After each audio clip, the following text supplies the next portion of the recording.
你可千万不要小瞧这种2米多宽的小水沟啊！我们只要一把窝料下去，5分钟后带你感受狂拉的感觉。急流用什么？急流还是依旧用我们的一粒漂线组加3米的鱼竿。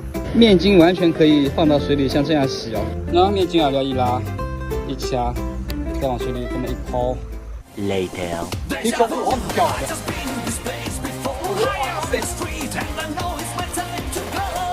来了老弟。哦，可以飘。哇塞，今天的话真的渔获，这几天都还可以。